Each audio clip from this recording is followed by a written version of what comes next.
Hello, everyone. I'm Paige Farrington.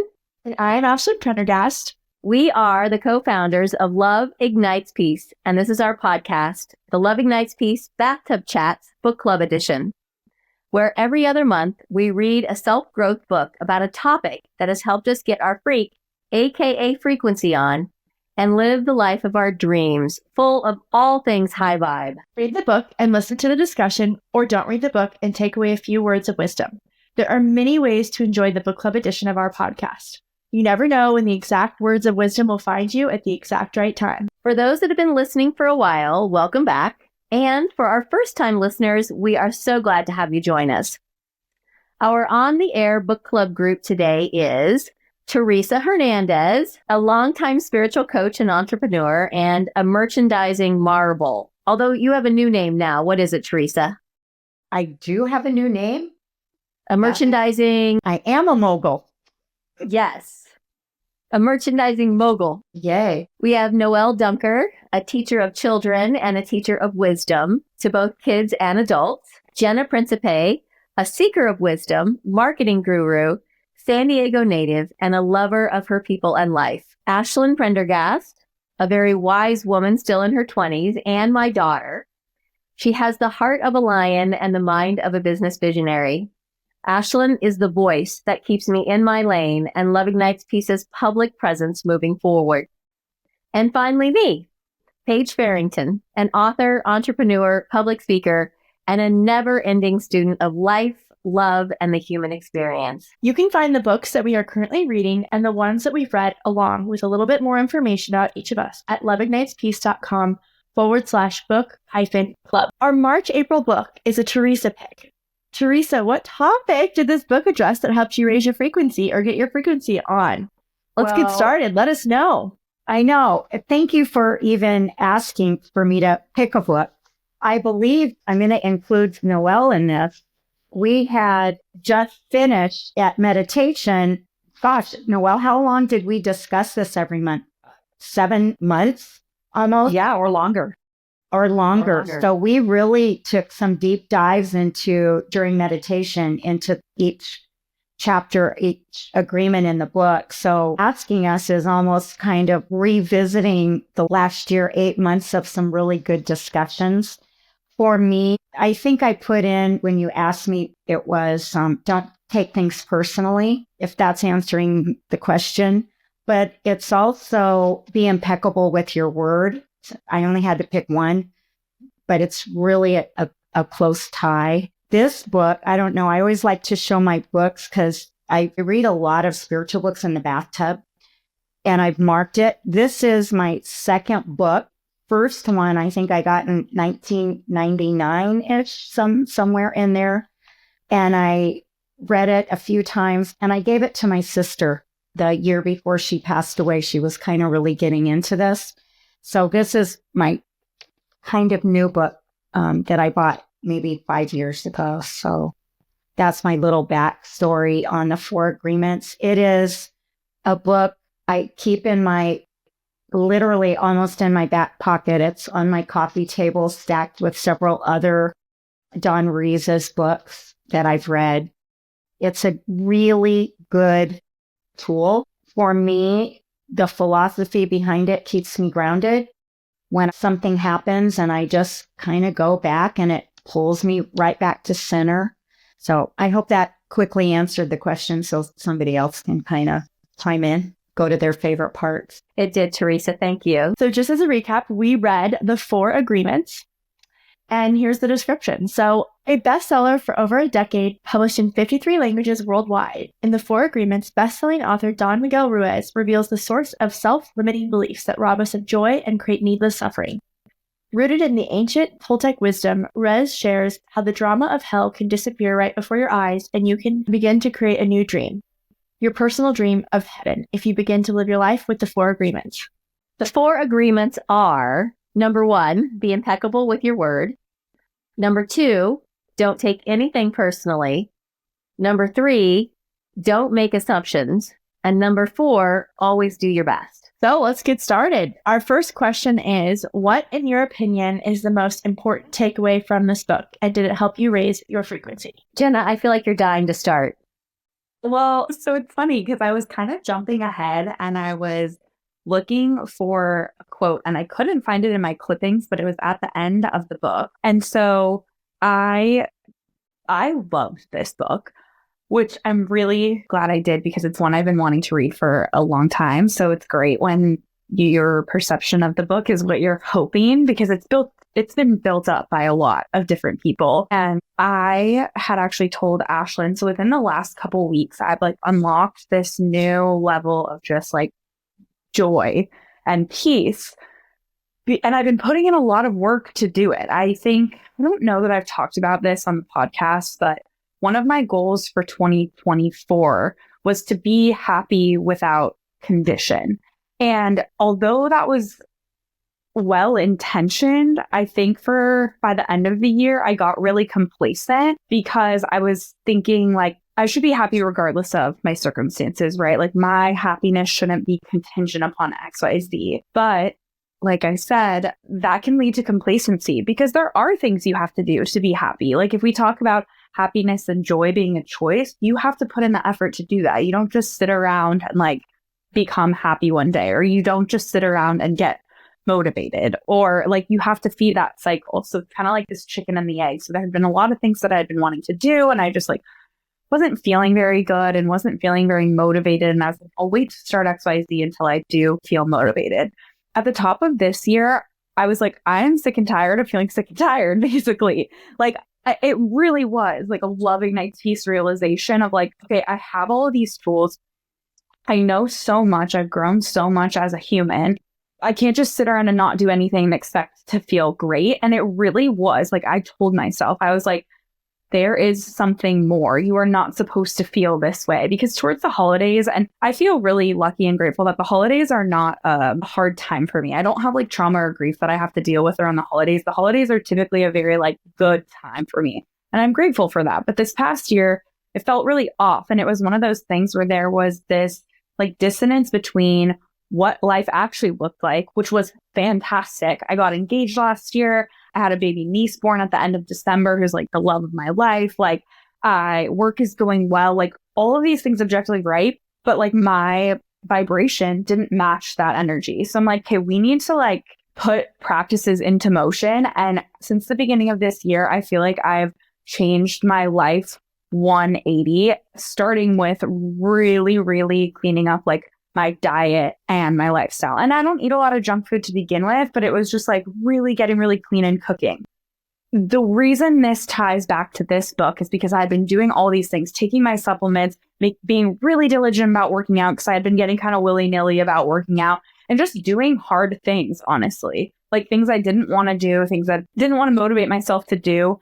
And then I'm now like 3 months into the year in this really awesome place, feeling this joy that I feel like I haven't felt in such a long time. And I had the coolest experience with this book because I randomly transcended something in my life that I had been suffering with for a long time. And I woke up in the middle of the night after going through this. And I had the coolest like vision of just like, I seriously felt like I was levitating and I was awake the whole time. But I was just like, I had a smile on my face. Like I could not wipe the smile off my face. I literally was laying there like I probably looked like a total freak. But I woke up in the middle of the night and I had about 40% left of this book to read. And I was visualizing like, again, fully awake, but I was visualizing like this rainbow coming out of my head and just overflowing. And I don't know how to like describe it, but it was just like beautiful and so peaceful and so magical and magnetic. And then I ended up finishing the book in that state of mind and everything connected so beautifully in a way that was just so spiritual and serendipitous. And then my favorite quote of the book is where the book wraps up, which is a prayer for love. And it's so wild because I don't even know if I realized this at the time, but I'm reading it now, trying to find my quote. And I'm about to get emotional because it says, out of your head shines a beautiful light of different colors. You are radiant with the glow of love. And you pray, thank you, creator of the universe, for the gift of life you have given me. So this was the visual I was seeing in my head before I even was finished reading this book. And so the book was really powerful for me. I'm sorry, I know this is a long story, but it was really powerful for me because I think I read it at a really important time in my life where so many of these things are so simple, but they're so powerful. And at the root of it, these 4 agreements are about surpassing suffering. It's like we live in this dream of suffering as humans. And a lot of like Buddhism talks about that. A lot of different things talk about that. But we live in this dream of suffering and we keep ourselves there. But we have the choice to choose a new dream and create like a heaven on earth almost. And the choice is ours. And I think I read this at the exact time I needed it, that went in parallel with my life. So for that reason, I'm like forever grateful for this book. And I also really, really love it. And to Teresa's point, I mean, I know for the viewers and the listeners, if you haven't read the book, it probably doesn't even make sense because I didn't necessarily touch on anything specific from the book, but I just found it so overwhelmingly powerful and incredible. And I'm so grateful that this was the pick for this month. Can I pop in and read something for our listeners? It's on page 129, and it really ties in beautifully with your whole experience with this. It's the second paragraph. But there is really no reason to suffer. The only reason you suffer is because you choose to suffer. If you look at your life, you will find many excuses to suffer, but a good reason to suffer you will not find. The same is true for happiness. The only reason you are happy is because you choose to be happy. Happiness is a choice, and so is suffering. It's like love. Love is an action. We have to consciously, spiritually, mentally, physically touch it, put energy into it to create it. And that's how I feel about love and suffering and happiness. It is a choice action, which really falls back into alignment with Love Ignites Peace 6 actions, which kind of full circle. So I just thought that was a nice paragraph, Jenna, and it tied in what you said. It's beautiful. It's so funny. I'm kind of sitting here laughing because as I was thinking about, what's the most important takeaway from the book? And my note here is choice. You get to choose your suffering or your peace. Mm-hmm. And I'm like, oh my gosh. I mean, of course, that was the main theme of the book, but I thought I was going to have just this really profound takeaway. And it's like, no, that is the takeaway from the book. And so powerful what you both shared and what you read. And I just think if there's anything you take away from this podcast, I hope that at the end you feel empowered to at least exercise the possibility that you have a choice between the suffering and the peace, because it might not sound like that easy. It's easy for us to say as privileged women in the life that we live. But at the same time, this book touches on that from any experience. And he tries to empower from any background that because we get to choose with our minds, because we get to decide if we want to live in the dream of heaven or hell in the way that we look at things and the agreements we buy into, it's possible for anybody to transcend the suffering and to live in peace. So that would be my takeaway, but I think that Teresa and Jenna already touched on that in a beautiful way, so I have nothing more to say about it. Well, the thing too, sorry, just to tie a bow on everything, is when I first started reading this, I was like, because it goes chapter by chapter to talk about the agreements in the order that Paige, you had teed them up earlier. And at first when I was reading it, I was like, oh yeah, this is great, but pretty simple, pretty straightforward, be impeccable with your word, these things. And it's like, that's great, but that's just the surface level understanding. The why behind those agreements is then you get to this vibration that then helps you transcend suffering by agreeing to do these things and put your best foot forward as an individual. And so I really liked how the book tied that all together and I loved how I finished the last about 50% of the book in one sitting, because it was so powerful and magnetic, where I think if I had just read it and only looked at it from the lens of the 4 agreements and not understood the full picture, I don't think it would have been as powerful. It would have felt a little more like elementary, honestly, a little bit. But the way it tied together at the end, I just thought was incredible. How did it raise your frequency, Noelle? This book was the first book I picked up as my life had fallen apart and was in the process of just trying to pick up that first brick to put it back together. And so this book literally changed my life. It changed the way I thought about my life. It changed the way I thought about myself.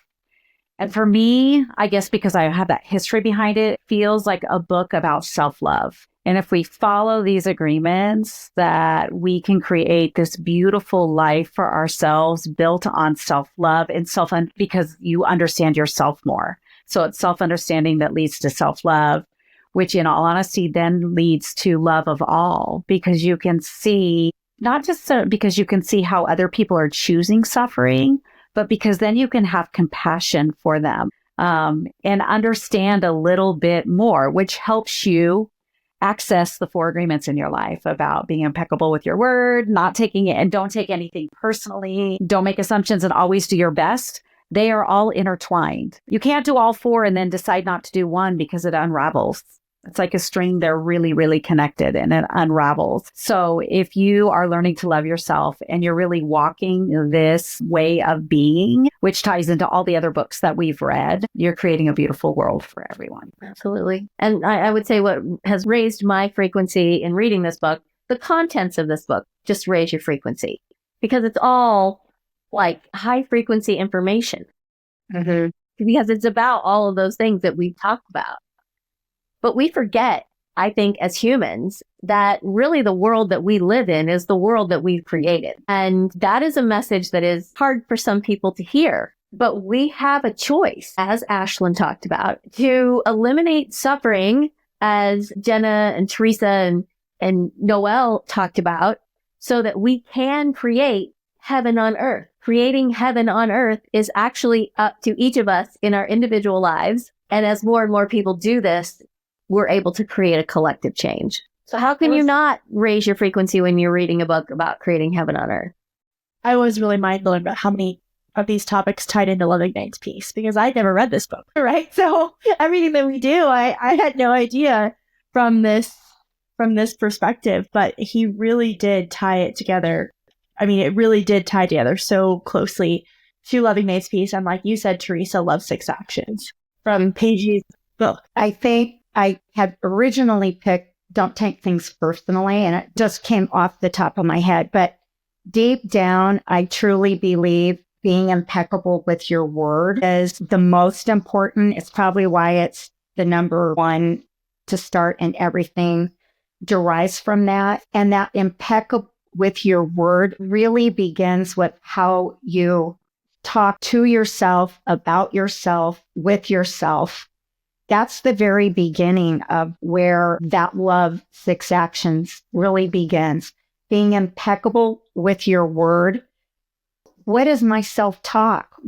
How am I going to show up is exactly what I talk about in my head. My life represents what the words I say to myself. That's what I think is really, really important is self-talk. Be impeccable with how you speak to yourself. I mean, this book is about your thoughts. This book is deeply about your thoughts, your subconscious thoughts, even though he doesn't call them your subconscious thoughts, which is something we talk about a lot at Love Ignites Peace. So to your point, Teresa, being impeccable with your word, it's also creating this awareness to be impeccable with your thoughts, because those are the ones triggering your beliefs and your words. Yeah. I was just going to say, it makes so much sense how you guys spent 8 months on this book.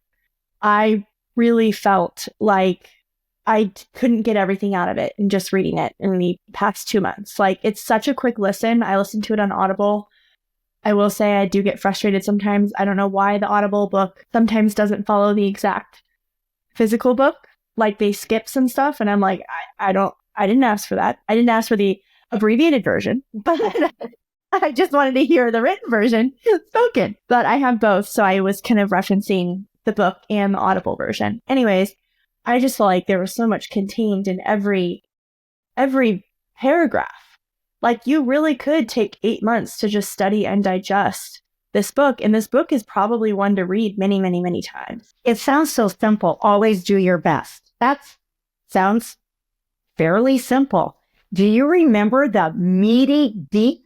Oh my God. Because we meet once a month for the book club part of meditation. Do you remember, Noelle? It was like 2 or 3 months of discussion on do your best and the different sides Do you remember how meaty that was? I do. I remember the big debate is, are people always doing their best? I remember that big debate.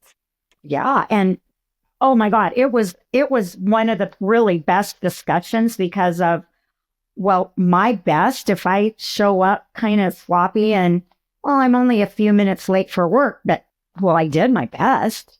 Like, is it a cop out? I mean, we were going all sides of it, right? It was pretty cool discussion. Well, I think that that's a really interesting segue into our next question, which is, which of the 4 agreements do you find most challenging or most important for yourself?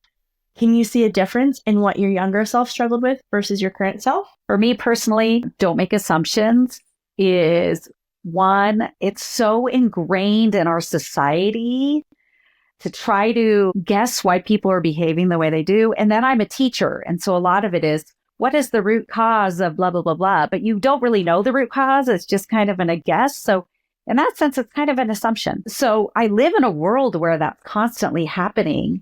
So that is definitely the most challenging one for me. And I tend to assume best case scenario just because I'm creating my life.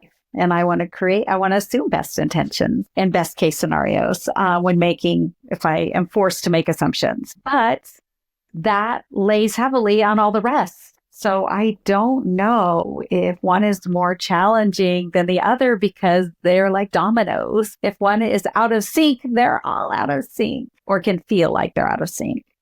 And then I think the other part of that question was my younger self. Don't take anything personally. Was my younger self because I was always a helper, and a helper meant that I negated myself to help others. And so, of course, if they were upset, it was because of something I did in my mind. So I took everything personal. No, I take that back. I took many things personally at that point in my life. But now that one comes a lot easier. Mm-hmm. For me, my younger self would have been going back. Don't take it personally. Being born in the sign of Cancer, it might not show, girls, but I'm very sensitive. And over the years, don't take it personally. I've been able to disengage. Not all the time. I had an episode a month ago that really tested don't take it personally. And I did. And I had to come home and really reflect on, why am I sitting here feeling like I'm the bad guy or I did something wrong or blah, blah, blah, blah, blah. But I really dissected it for about 4 hours. And I owned my part of why I was feeling. I wrote them a beautiful ownership of my reaction to that. So still things crop up. We're always learning. But my younger self, it would definitely be taking things personally. I was very sensitive growing up. I think it's so powerful how when we do this universal exchange that happens, we say, okay, I'm going to read this book or I'm going to do this thing. And then the universe gives a little lesson or a little moment for you to put it into action. I find that happens so often with what we're reading or what I'm focusing on in my life. So that's really interesting that cropped up for you. And that is also the power of what and why we do this book club, because there are these actionable, continual tools, these reminders we need. You've read this book probably 5 times, but we still sometimes, need the reminder or just the principles from it. And you were able to employ that, which is so amazing. You know what, Ashlyn, we talk a lot in meditation about building that spiritual muscle. I knew in the brief encounter, I was very aware. I'm taking, this is personal. What happened, it was personal to me. But the degree that I was feeling it was the circumstances around it also. But like Noelle says, and I agree, be impeccable with your word. That was the very key thing that started unraveling the whole. So I was very grateful. That muscle, I was thinking about the 4 agreements the whole time. I swear to you. And I think that's why I could come home and really break it apart. And why was I reacting the way I was? So it's a great tool to keep in your toolbox, this book. I do believe that. And the simplicity of it. you know, Mhm. to be able to come home and dissect it, really, you're looking at it from 4 different perspectives. And the simplicity of it's just terrific. Don't you think we overcomplicate things sometimes as humanness? Probably. I had a little story to tag off of yours, Teresa. So my pick for this question was also don't take anything personally, because I just think that's one of the harder ones to enact. And I had a little story that tied in, and this just happened the other day. Haven't been able to see my dad as much because he's now living on the East Coast more often than he is here.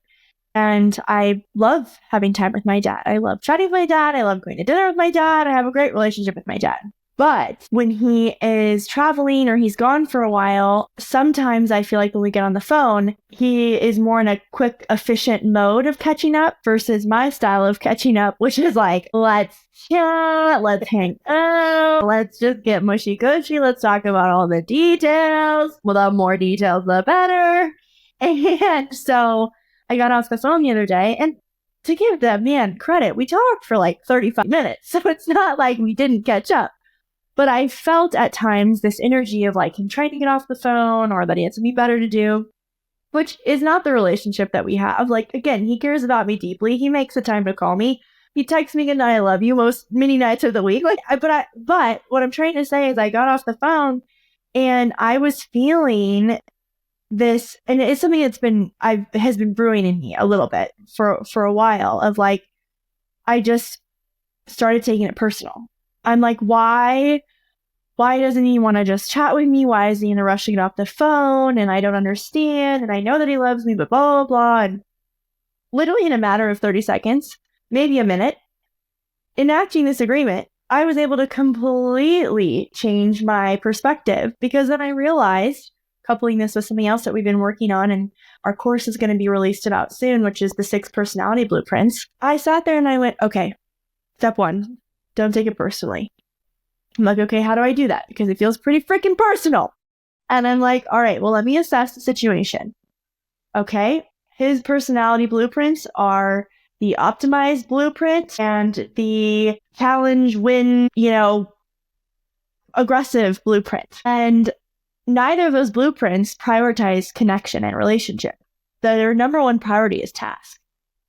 My blueprint is literally called the Connect Blueprint. So I just want to get mushy gushy. As I already explained, I just want to connect.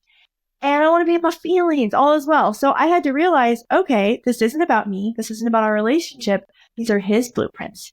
These are how he operates. Him calling me was his attempt to connect, which isn't natural in his blueprint pattern anyways.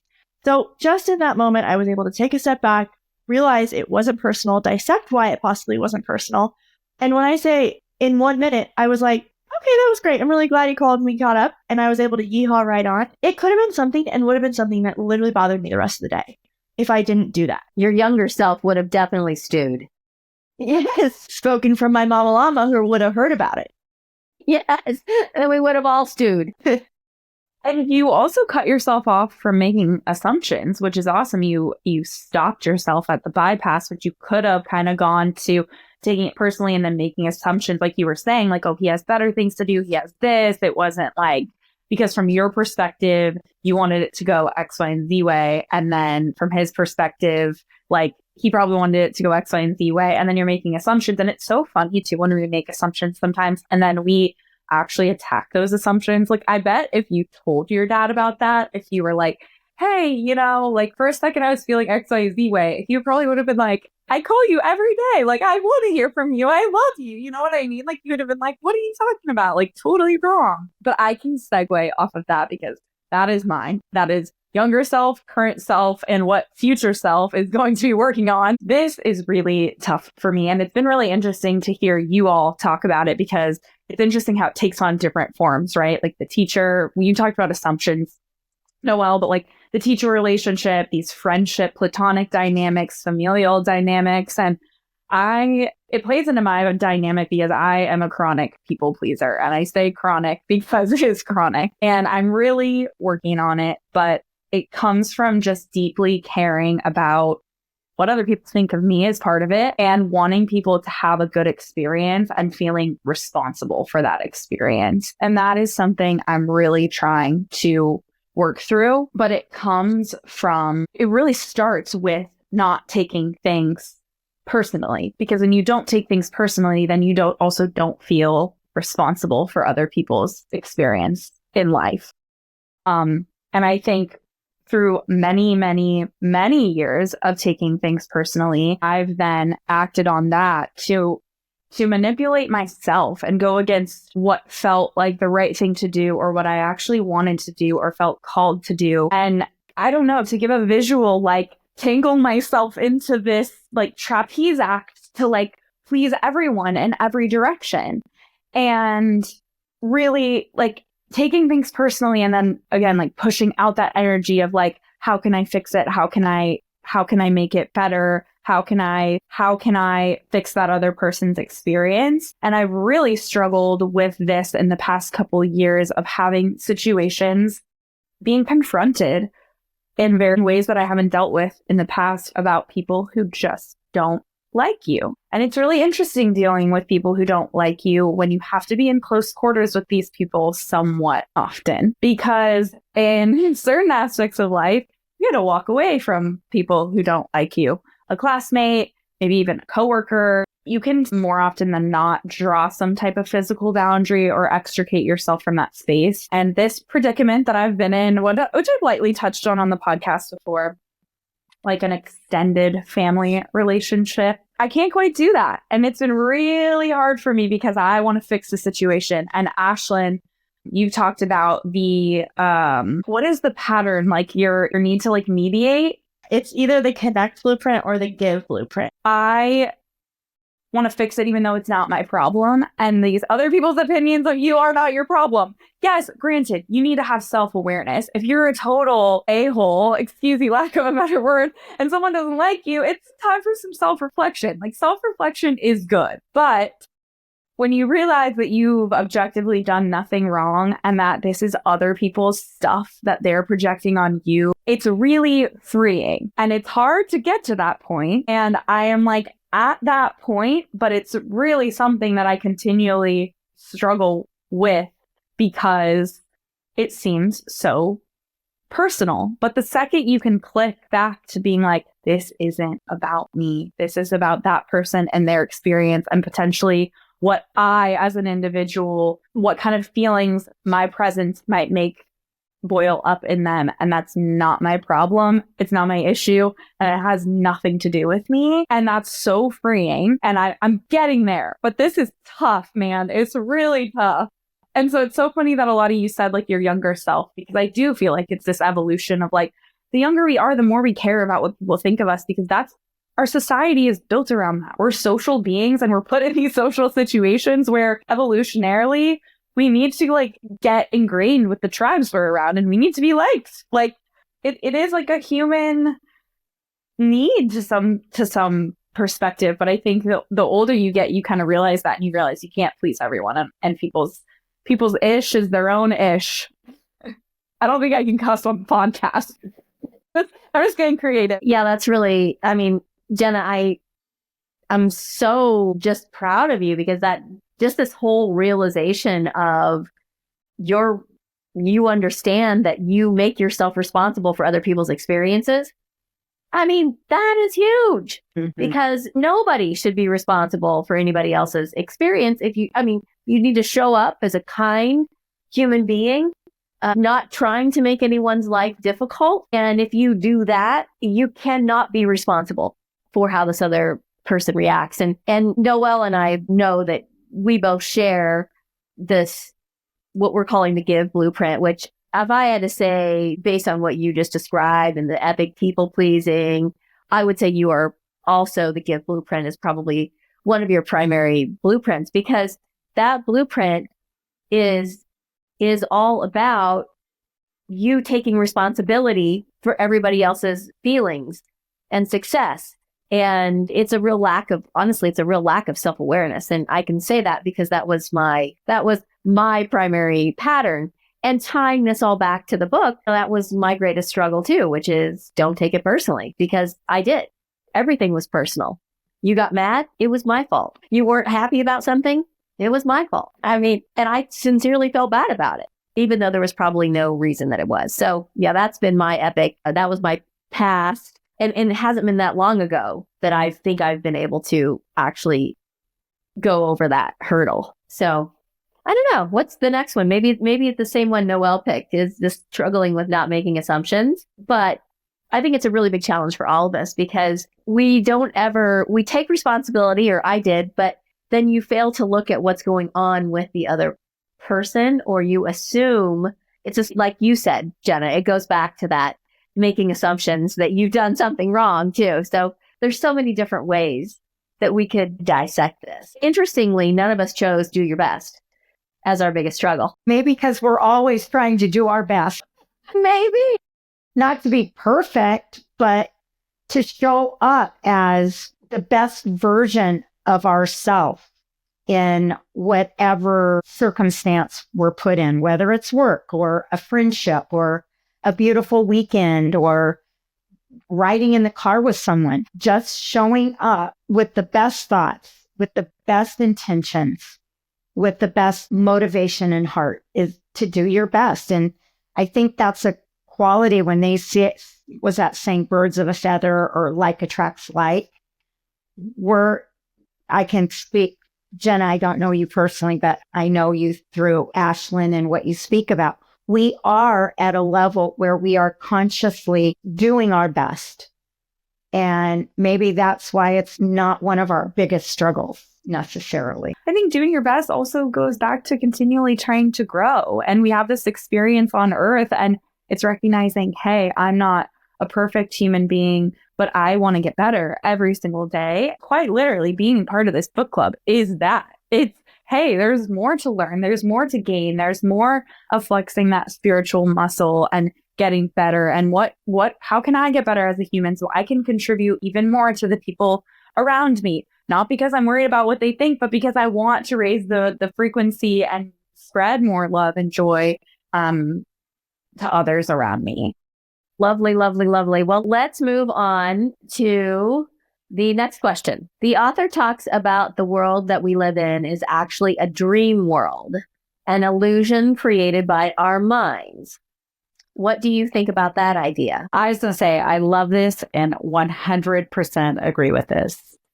And I mean, if you look at the 4 agreements, obviously that came out of the book, but if you look at everything through that lens of everyone's living the life they envision, it's actually just their dream. And we are a secondary character in someone else's dream. And everybody else is a secondary character in our dream. It's all created in our mind. I explain this to my students this way. It's like we're all looking at the same thing, but we have like a VR headset on. And our headset, we pick all the little nuances of what were our thoughts, our actions, our emotions, all of those pieces. And everybody else is just playing a part in that. And I'm looking at the same, we're all looking at the same thing, but we all have different creations surrounding that. And so we're just looking from our own unique perspective. And 8.5 billion people on this planet, not a single person is looking through the same lens of experiences, past experiences, or upbringing, you name it. It's unique in all of our lenses. So it's impossible to create the same vision as a single other person. It kind of gave me chills, Noelle, to think about 8.5 billion people and not a single person with the same lens. It's kind of mind-blowing. It is. Well, I touched on this, right, I think early on, as in like how this book has raised my frequency. And that is, we create the world that we live in. And I want to tag off Noelle, like, this other person is playing a secondary role in my experience, but it's influencing my experience. And I think we're at a crucial time in our development as individuals and as a world that we really have to start being aware of how those secondary relationships are really affecting the world that we are creating, because we allow those secondary relationships to create our suffering. We allow those secondary relationships to take us down. I mean, focus on what's happening in the world, what's happening in our country, if we get afraid about that, if we get really angry and that's all we can talk about, then we're using somebody else's experience to really create our own experience. Mm-hmm. And it's not a positive thing. It's not a positive thing. It creates suffering and it creates hell, as he talked about in this book, your own personal hell. So if you really want to create your own personal heaven, you have to really start getting very real with not only the dream world based on your virtual reality headset that you're creating, but how these other influences are affecting what you're creating. I hope that made sense. It did. And it's tricky for a lot of people to don't take it personally. Really, that's what it comes back down to. You hear all what's going on. Now I'm taking that news or that thing that's happening or this that's going around. And now I'm taking it personally that it's going to affect me. And what am I going to do? And blah, blah, blah, blah, blah, blah, blah. And then we get caught up in it when a lot of it, everybody is just sitting here going to work, paying their bills, cooking dinner, picking up their kids, going on a date, doing the best job that they can. I think what this reminds me of too is just this idea that your perception creates your reality. And so I love this idea because I think Ashlyn and I talk about this a lot, which is maybe exactly what she was going to say. I literally wrote it down, Jenna. Absolutely. To his point, said most succinctly, perception creates reality. Sorry, I took the words right out of your mouth. So the reason I love this concept is because it goes back to that idea of choice and it gives you choice. So you can perceive the world as a victim of your circumstances, or you could perceive the flip side of that of how can I grow through this experience? Why am I going through this?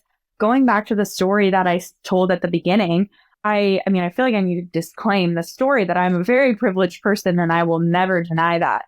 But I have struggled with some mental health stuff. I have dealt with OCD since I was 12 years old. I don't need to get into that now. That's not what this conversation is about. But it's gnarly sometimes. And everyone on the planet has something that they go through that is gnarly. And you can get stuck in that mindset of, why me? Why am I going through this? Why is this so painful? Why can't I get these thoughts out of my head? Why is this my path? Who does that help? That just causes my own suffering. But what can I use that for? How can I overcome this suffering and then use that to help other people or use that to learn something about myself or the greater world around me? And that is like, it's so night and day how your perception can change everything. And one more example, Ashlyn and I, a big part of our friendship when we're calling each other about something, I feel like this comes up so often where we're like, okay, well, what if you change the narrative? Which goes back to creating assumptions. Like in dating life or in something, it's so easy to be like, well, why is this happening? And then I don't know this. And it's like, well, why don't we change the narrative instead of thinking like, oh, this person didn't call me back because they are like a jerk or whatever. Maybe it's they got stuck in traffic and actually their car is being towed, you never know. And so those perspective shifts alleviate suffering, and they're not always easy to do immediately. It takes work, but you do have the choice to create your own dream. And I don't think there's anything more powerful than that. Like if you are suffering, you can make the choice to get on a new path and choose a better dream. I'm sure, Ashlyn, you're probably getting ready to jump in here, but I'm going to jump in. Some people listening to this could be saying, well, you're just putting on your rose-colored glasses. And that is something that I was accused of many times in my life was, well, you're just wearing your rose-colored glasses. You're not seeing what's really there. And I think that goes back to exactly what you and Ashlyn talk about as far as your perception creates your reality. I don't care what colored glasses I look at the world through. It is my choice on how I see the world. And if my glasses are rose-colored and I see a fantastic world, I don't think anything's wrong with that. And that's the world we all need to see. And what are you contributing if you're looking through it with horrible glasses? That doesn't mean you're not accepting the horrible atrocities and things that are going on in the world. But if you're looking at it from a place of suffering and then looking at everybody else's suffering, and then you're like, well, shoot, we're all out of luck. World sucks. Like, we're all just going to live in suffering. Where does that get us? More suffering. Yeah. I think to tag off of these points, we all have to remember how our personal vibration, our personal frequency, our personal perception creates a collective reality. It only takes 51% to tip the scale in a certain direction. What percentage do you want to contribute to? Do you want to contribute more to suffering by suffering yourself, by taking on someone else's suffering? I mean, Jenna and I just talked about this, a couple of weeks ago. It's like, let's use an example, money. You keeping yourself small and living in scarcity does not help somebody that's living in scarcity. A better example maybe is like, we do genuinely feel a compassion and empathy for those that are suffering, but you suffering doesn't alleviate their suffering is the point that I'm trying to make. Mm-hmm. And so what can you do? Truly, what you can do is you can raise your own personal frequency and your own personal vibration, because as you raise your vibration, you contribute positively to the overall energetic collective experience. And then you also invite others to vibrate at that same level. You shine your light and invite others to shine theirs. You be the love. You go and spread a smile or a kindness or a moment of generosity. And that ripple effect, that pay it forward effect, that starts creating the positive effect that you want to create. And we have to keep that in mind. So I love the points that you guys have made on that. And there was one other thing that I wanted to say, since Jenna said to the T exactly what I was going to say, which I just love. And I think it's, just indicative of our friendship also. And it's so great. But back when I did hypnotherapy when I was in high school, because I felt a lot of fear, I always had kind of an irrational amount of fear I felt. And then just like a few incidences that created that feeling of fear. Hand out a Bible, I seriously almost got kidnapped. But there was a question that she would always ask you when you were in the subconscious state, and she was asking you to let go of something in your subconscious mind, an experience, a trauma, a drama, a story.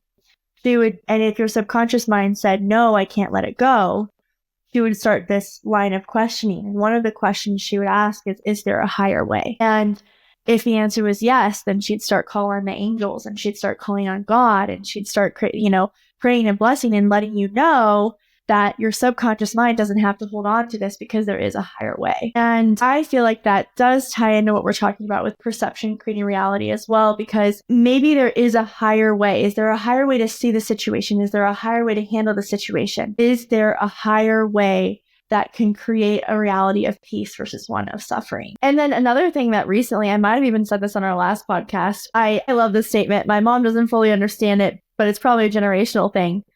Going back to like the rose-colored glasses, perception creating reality, everyone's talking about delulu yourself into your dream life. And that means like be delusional about it. And I don't think it actually is delusional, right? But if you have the choice, might as well delulu yourself into feeling good and seeing it in a different perspective, because the suffering does not help you. It does not, unless you're going to learn from it, right? Unless you're going to use it as a lesson to learn. But I think you can see the lesson, transcend the lesson without sitting in the suffering. I understand the statement. I'm all about getting delulu to create the outcome you would like. Last time I told it to you, you said you didn't like it. You said, I don't like it. I didn't like it. It probably took me a minute to like get my mind around it. It takes me a minute to process. Might as well delulu yourself into your dream life. And we create from our energy, right? We create from our thoughts, our frequency. Like we create from that. So what do you want to align your vibration at? And this little book has 4 very simple ways to do everything that you were just talking about there. I want to add one more thing. I'm sorry. I'm so passionate about this book. I loved it. The other thing is we talk about manifesting and all of this. You can't manifest from a low vibration. So even if you're trying to manifest more good in the world, if you're manifesting like peace, like global peace, yes, that is a very large thing to do. But if you're coming from a place of desperation, you're not going to get anywhere. So truly, collectively, take yourself out of the equation. If you don't even want to think about yourself, think about what you're doing for other people. And Ashton, you couldn't have said it better yourself. When you told me this, it blew my mind. Like you playing small and you creating suffering. We were talking about it in the perspective of money. And you were saying you playing small and not spending and that doesn't help anybody. Like, that doesn't alleviate someone else's suffering. It just blew my mind, because I think we do play small, and in some ways we continue our suffering because, to your point, Paige, it's like, I don't want to live with rose-colored glasses on, but who are you helping if you're just suffering and looking at everybody else's suffering and then complaining about our collective suffering? You're being responsible for their experience there, Jenna, too. So exactly, it all ties Yeah. together. And that's what it goes back to, is being responsible for another person's experience and feeling the need to take that burden, and also taking it personally, because people will try to find a way to make it personal to you because they don't also want to take accountability for their experience and what role they play. It's everybody else's fault. It's never your fault. you bring up a great point. There probably should have been a fifth agreement, which is take responsibility for your own experience. Yeah, that's kind of what we covered too. Like, let's write an addendum. Let's write a note to this guy. There's a book called The Fifth Agreement from him.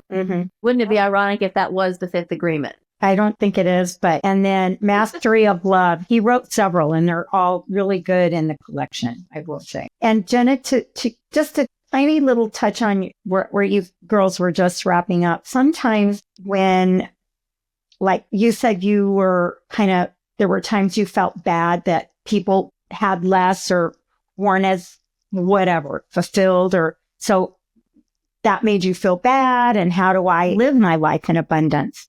But at that same time, if we're not impeccable with our word, again, that comes back to owning who we are and doing our best. How are we then? We're not teaching. We're not lighting the way. And we are light workers. We should be shining that flashlight on a path. Look, this is how you can find joy. I might only have $10 to my name, but I'm going to tell you, I feel so good with what I have and what I can do. And I'm going to buy a 10-cent lollipop for the little kid that I babysat for. We're lighting the way in truth and abundance. And we must show how to live, how to think, and how to feel.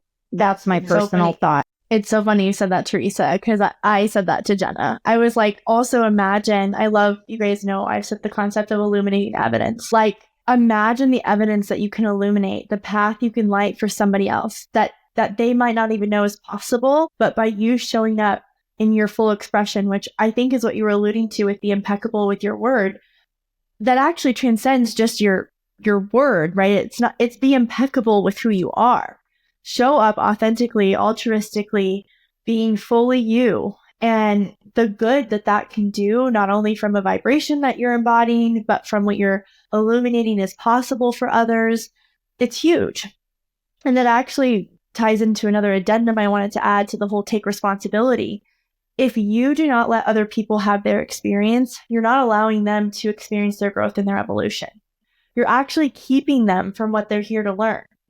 And that was a really hard lesson for me to learn, because I wanted to protect everyone I loved as much as I possibly could. And I would take it on as much as I could so that they wouldn't get hurt. And I realized, wow, like I'm actually hurting them, not helping them, because they can't learn the lesson if I'm, padding their experiences and making excuses for them and saving the day because they're not doing what they should be doing. So that's my addendum. Well, let's move on and wrap this book club up quickly. This book is so full of quotable material. I mean, the quotes are just innumerable on here. But if you had one quote that you wanted to share right now as what would be considered your favorite in the moment, what would that quote be? Well, I will get us started. So it's really probably two quotes, but I'm going to make it all one quote because there were aspects of both of this whole little section I thought were really important. To be a Toltec is a way of life. It is a way of life where there are no leaders and no followers, where you have your own truth and you live your own truth.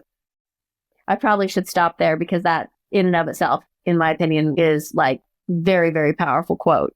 Then he goes on to say, there are three masteries that lead people to become Toltecs. First is the mastery of awareness. This is to be aware of who we really are with all possibilities. The second is the mastery of transformation, how to change, how to be free of domestication, And the third is the mastery of intent. Those are beautiful. I don't know if it's a quote, but I had highlighted it, so I'm going to go back to it. The way of life is possible, and it's in your hands. Moses called it the promised land. Buddha called it nirvana. Jesus called it heaven. And the Toltecs call it a new dream. Jenna or Noelle? Okay, I chose one that really has to do with one that we all talked about grappling with in our lifetime. And this was, nothing other people do is because of you. It's because of themselves. All people live in their own dream, in their own mind. Then we take something personally. We make the assumption they know what is in our world, and we try to impose our world on their world. So I feel like that kind of ties a lot of them together, but really, that's not taking anything personally. Mm-hmm. And assumption. Going to tie it back to what Ashlyn said is we have to actually, I think we've all said it probably in numerous different ways, but we have to allow other people to live their own experience without projecting our experience onto theirs. My favorite quote in the whole book was the prayer for love at the end, but it is quite long. So readers and everyone on the call, go reread that. But another favorite quote was, heaven is a place that exists within our mind. It is a place of joy, a place where we are happy, where we are free to love and to be who we really are. We can reach heaven while we are alive. We don't have to wait until we die. God is always present and the kingdom of heaven is everywhere. I love that. I love it. My quote is very short, simple, and to the point, but it ties into what we're doing with Love Ignites Peace, and I think is a guiding light as we read these books and do the self-exploration. It was literally from the very beginning of the book where he says, in his heart, he felt there must be something more. And I think if we all listen to that call of our something more, we will get to that dream versus the experience of living in hell, as he calls it. The dream of heaven. Sorry, we will get to heaven instead of the dream of hell, as he calls it. So with that said, on a scale of 1 to 5, how would you rate the book? Would you recommend, ladies? Absolutely 5. a number 5. Yeah, I think it's fair to say this is probably a 5 all around. 5 for 5. Well, not 5 for 5. 2 that are 5. So far, both books this year have given a 5. Wow. Well, we can't wait to see what the next one holds. Yeah, tell us about your book you're picking for us. All right. So the next book is a newer book. It is The Let Them Theory by Mel Robbins. Funny how things hit you when you really need them. I think that this transitions so beautifully from the conversation we just had. And my mom actually sent this to me out of the blue based on some conversations we had been having around wedding planning. But the gist of this book and how it kind of relates back to the last one is the idea of not bearing the burden for other people's opinions, beliefs, not being responsible for others, everything we were talking about that I'm really working on as an individual. And I think so many others are. And it's really important. I think I will read a little excerpt off the back of the book to tee it up for next time. But it says, there is a better way to live. The Let Them theory is a proven method that teaches you how to protect your time and energy and focus on what matters to you. You've spent too long chasing approval, managing other people's happiness, and letting their opinions hold you back. Learn how to stop giving your power away and start creating a life where you come first, your dreams, your goals, your happiness. I've actually already started this book and I'm really liking it so far. And funny, the way it tied back to wedding planning is, of course, you get all these opinions and thoughts about how you're doing things wrong and you should invite kids, you shouldn't invite kids, you should invite this person, you shouldn't invite that person. You get a lot of unsolicited opinions. So, and I think so it goes for many avenues of life, but I think this read is coming at a really good time and we shall all learn how to just let them. Well, ladies, I so enjoy our conversations. Truly, I mean, from the bottom of my heart, I find these conversations so nourishing. I'm always kind of like, oh, the conversation's done. But we must move on. We all have lives and we have the next book that we have to get to. So, Ashlyn, would you like to send us out with our parting quote from the book? Sure thing. So this parting quote is about love, considering our love ignites peace. Life can be very easy when love is your way of life. You can be loving all the time. This is your choice. You may not have a reason to love, but you can love because to love makes you so happy. Love in action only produces happiness. Love will give you inner peace. It will change your perception of everything. So with that said, Sending you love from my heart to yours. get your freak on. See you in a couple months.